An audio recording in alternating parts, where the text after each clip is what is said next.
Oh, it's a nice fish, actually. Nice fish.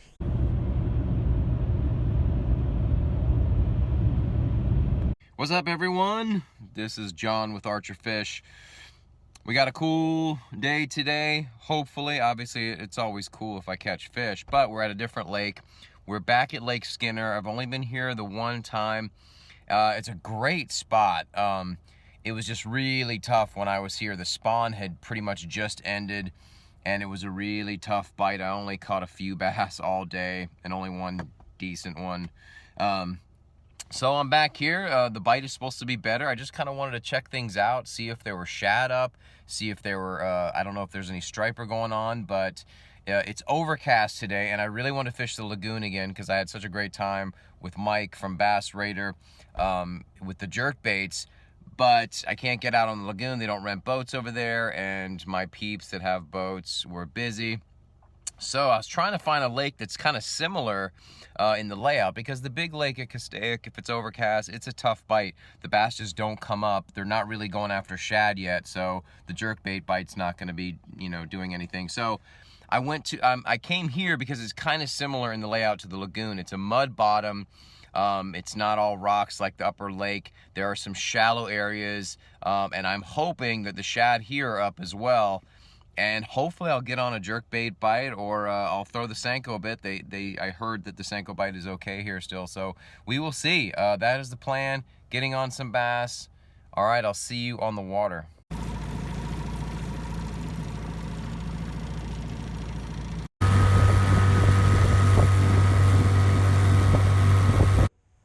Had one on the spinnerbait, but he threw it.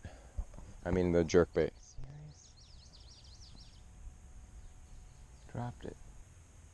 All right, so a lot of times it doesn't take a rocket scientist to find where the bass might be.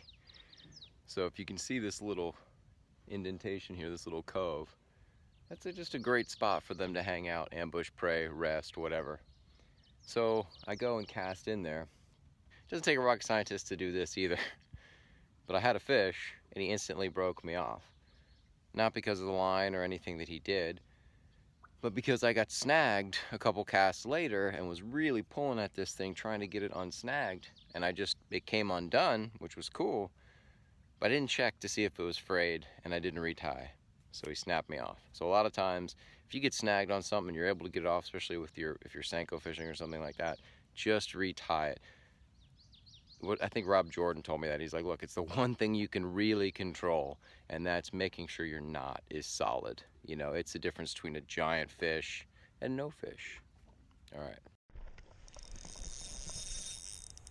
Man, this guy took off with it.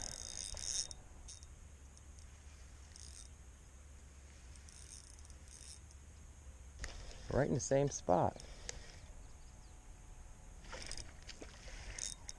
Fired up, boy.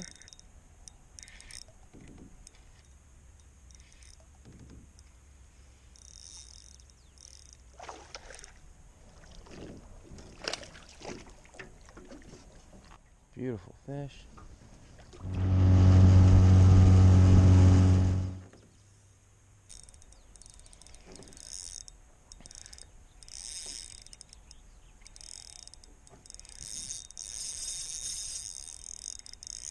I think it's a big fish.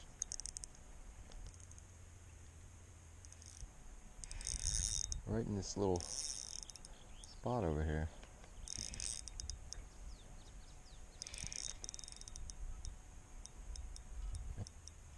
It's really...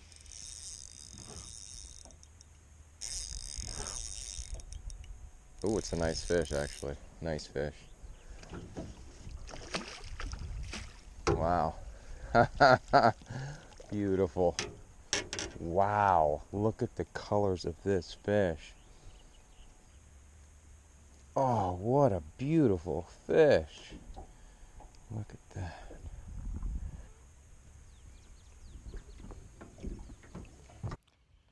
Look at this little butterball. What a beautiful fish. Heavy, too. I may need to get a weight on him. That's 3 pounds. 3-pound butterball.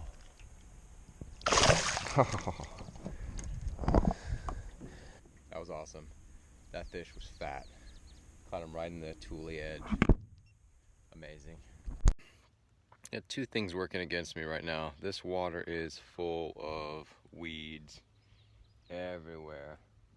So it's hard to throw the jerk bait when you're getting snagged on weeds. I think they bluestoned it a couple weeks ago, so there's a lot of dead weeds too, which sucks as you can't really jerk bait.